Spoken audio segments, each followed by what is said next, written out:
নমস্কার বন্ধুরা, আজ 25শে শ্রাবণ মাসের সর্বশেষ সোমবার।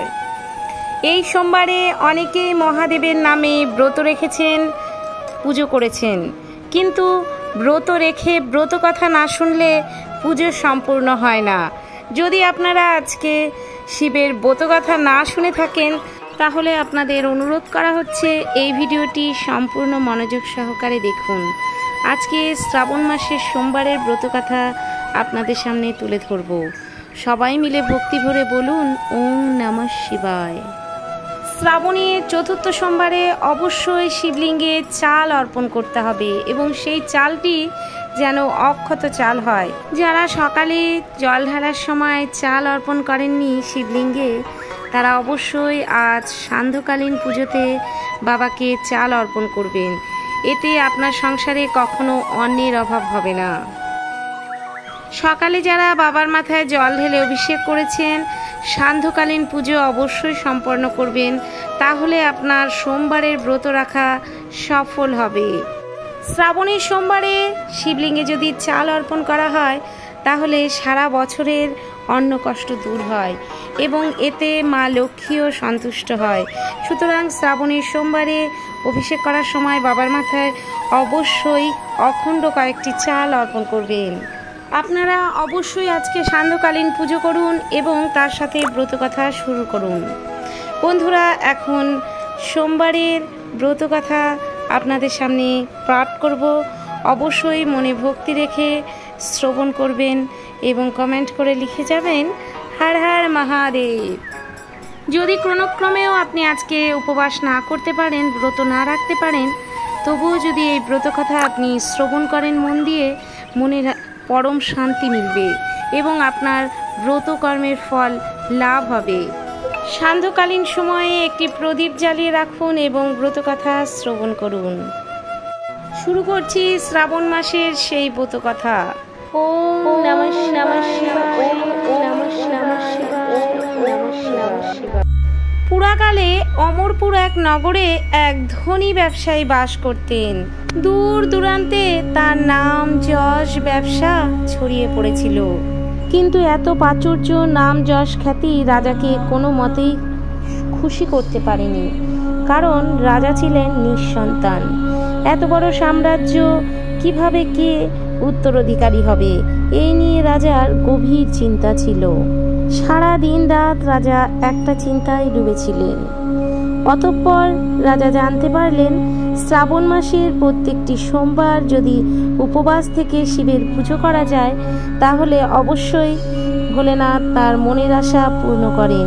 এই জন্য রাজা শ্রাবণের সোমবারগুলো অতি ভক্তি ও নিষ্ঠা সহকারে মহাদেবের পুজো করতেন। শ্রাবণ মাসের প্রত্যেক সোমবার তিনি বাবার পুজোয় নিজেকে নিয়োজিত করতেন। একদিন মহাদেব ও পার্বতী বসে সুখালাপ করছিলেন এবং সেই সময় পার্বতী বলেছেন, প্রভু, আপনি তো সর্বজান্তা, সব জ্ঞান আপনার। এই ব্যবসায়ীটি আপনার পরম ভক্ত, কেন আপনি ইনার মনের আশা পূর্ণ করছেন না প্রভু? তখন ভোলে মহেশ্বর মৃদু হেসে পার্বতীকে বললেন, হে পার্বতী, প্রত্যেকটি ব্যক্তিকেই তার কর্মফল ভোগ করতে হয়। পুনর্জন্মে করে আসা সুকর্ম কিংবা কোনো পাপকর্ম থাকলে সেই ফল ইহলোকে তাকে ভোগ করতে হয়। মানুষ যেমন কর্ম করবে ঠিক তেমনই তার ফল পাবে। মাতা পার্বতী মহাদেবকে বললেন, হে প্রভু, আপনার এই ভক্তের মনোবাসনা আপনাকে পূর্ণ করতে হবে, কারণ আপনার এই ভক্ত অন্য সবার থেকে আলাদা। এনার ভক্তি ভক্তের পরিচয় দিচ্ছে। শ্রাবণ মাসের প্রতিটি সোমবারে অতি ভক্তি সহকারে ইনি আপনার পুজো করছেন এবং পুজো শেষে আহার গ্রহণ করছেন। হে প্রভু, আপনাকে এই ব্যক্তির সন্তান কামনার মনস্কামনা অবশ্যই পূর্ণ করতে হবে। দেবী পার্বতীর এত বিনয় দেখে মহাদেব আর না করতে পারলেন না। বললেন, ঠিক আছে, আমি এই ব্যক্তিকে সন্তান প্রাপ্তির বরদান প্রদান করব, কিন্তু তার এই সন্তান 16 বছরের বেশি জীবিত থাকবে না। শ্রাবণের শেষ সোমবারের ব্রত সমাপ্ত হলে মহাদেব স্বয়ং সেই ধনী ব্যক্তি জমিদারকে স্বপ্ন দেখান এবং স্বপ্নে বলেন তার সন্তান প্রাপ্তির কথা এবং এটাও বলেন যে তার সন্তান 16 বছরের বেশি বাঁচবে না। সেই জমিদার সাময়িক খুশি হলেও মনের মধ্যে এক দ্বিধা ও কষ্ট থেকে যায়। তার পুত্র সন্তানের স্বল্পায়ু নিয়ে সেই জমিদার ভীষণ চিন্তিত ছিলেন। অতঃপর কিছুদিন চলে গেলে তার এক পুত্র সন্তান হয়। অতি ফুটফুটে এই পুত্র সন্তান ঘর আলো করে রেখেছিলেন, কিন্তু সেই জমিদারের মনে কিছুতেই শান্তি প্রাপ্ত হচ্ছিল না। আর পুত্রের স্বল্পায়ুর কথা সেই জমিদার কারোর সাথে বলেননি, সেটা রহস্য রেখে দিয়েছিলেন। সেই শিশুপুত্র বড় হওয়ার সাথে সাথে তাকে জপ তপ জ্ঞান দেওয়া হলো এবং সেই নামকরণের সময় পুত্রটির নাম রাখা হয়েছিল অমর।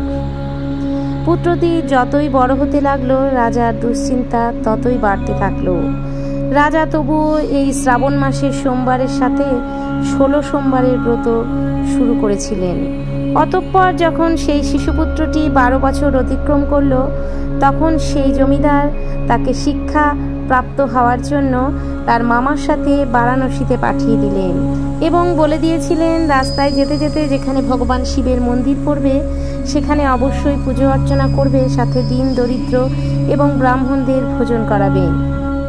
অতঃপর মামা ও ভাগ্নে বারাণসী যাওয়ার উদ্দেশ্যে রওনা দিলেন এবং পথে যেতে যেতে এক রাজ্যে পৌঁছালেন।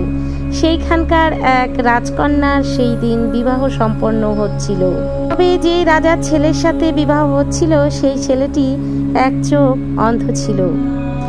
সেই রাজাটি তখন এই জমিদারের রাজপুত্রটিকে রাস্তায় দেখতে পেল এবং তাকে নিয়ে গেল সেই বিবাহযোগ্যের জায়গায় এবং মনে মনে স্থির করলো যে তার ছেলের জায়গায় ব্যবসায়ী ছেলেটাকেই নিজের ছেলে হিসেবে পরিচিত করবে এবং সেই রাজকন্যার সাথে বিবাহ দেবে এবং পরে সেই ব্যবসায়ী ছেলেটিকে সে তাড়িয়ে দেবে এবং নিজের ছেলের সাথে সেই রাজকন্যাকে নিজের বাড়িতে নিয়ে যাবে। ছেলেটি এই অবস্থায় চুপচাপ বিয়ে করে নিলেও বিয়ের পরে রাজকুমারীর আঁচলে লিখে দিয়ে গেলেন যে তোমার সাথে যেই ছেলেটির বিবাহ হতো তার এক চোখ অন্ধ, তাই আমাকে সেই ছেলেটি সাজিয়ে নিয়ে বিবাহ দেওয়া হয়েছে। বিবাহ সম্পূর্ণ হওয়ার পরে সেই জমিদারের ছেলেকে তাড়িয়ে দিয়েছে এবং রাজকুমারীর সমস্ত সত্য জেনে যাওয়ায় সেই অন্ধ স্বামীর সাথে যেতে রাজি হয় না, বরং সেই জমিদারের ছেলে অমরকেই নিজের স্বামী বলে মনে করে এবং তার অপেক্ষা করতে থাকে। এইদিকে বারাণসীতে পৌঁছে অমর তার পড়াশোনা পুঁথিবিদ্যায় ব্যস্ত হয়ে পড়ে এবং 16 বছর যখন তার সম্পূর্ণ হলো তখন মহাদেবের সেই স্বপ্নাদেশ সত্যি হয়ে গেল এবং সেই ছেলে অমর তার মৃত্যু হলো। মৃত্যু সংবাদ পেয়ে সেই জমিদার এবং তার স্ত্রী অন্ন জল গ্রহণ ছেড়ে দিল। এই ঘটনা দেখে মাতা পার্বতী অতি ক্রুদ্ধ হলেন এবং মহাদেবকে বললেন, হে প্রভু, সেই জমিদার তো আপনার একনিষ্ঠ ভক্ত, আজ অবধি আপনার পুজো করে চলেছেন, ভক্তি করে চলেছেন এবং তার ছেলে অমর আপনাকে মন প্রাণ ভক্তি দিয়ে পুজো করে, আপনি কেন এত নিষ্ঠুর হলেন প্রভু? এরপরে তো ভক্তের আর ভক্তির প্রতি কোনো শ্রদ্ধাই থাকবে না। যে এত ভক্তি সহকারে আপনার পুজো করে আসছেন, আপনি তার ওপর সদয় হলেন না। মহাদেব তখন বললেন, হে পার্বতী, যার যেটা ভাগ্যে আছে সেটা তার হবেই, ভাগ্য লিখন কেউ খণ্ডাতে পারে না। অতঃপর দেবী পার্বতীর অনেক অনুনয় বিনয় দেখে মহাদেব সেই পুত্র অমরকে আবার বরদান দিয়ে জীবিত করলেন।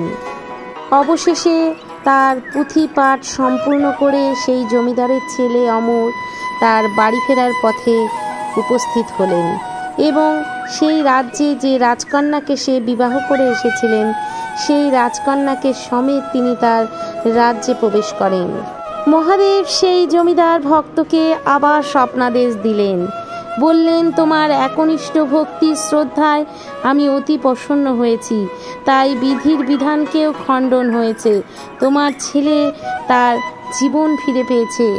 আরও বললেন, হে জমিদার, তোমার থেকে এই ব্রত কথা পৃথিবী লোকে ছড়িয়ে যাবে যে যারা এই শ্রাবণের সোমবারে ভক্তি সহকারে তোমার পুজো করবে কিংবা 16 সোমবারের ব্রত রাখবে এবং ব্রত শেষে ব্রত কথা শ্রবণ করবে, তার জীবনে কখনো কোনো বাধা বিপদ আসবে না। এই থেকেই শ্রাবণের সোমবারের ব্রত কথা মাহাত্ম্য প্রচার হলো এবং ভক্তি ও নিষ্ঠা সহকারে সবাই শ্রাবণ মাসে সোমবারগুলো পালন করলো। ব্রতকথা শ্রবণ করে 108 বার মৃত্যুঞ্জয় মন্ত্র অবশ্যই জপ করবেন।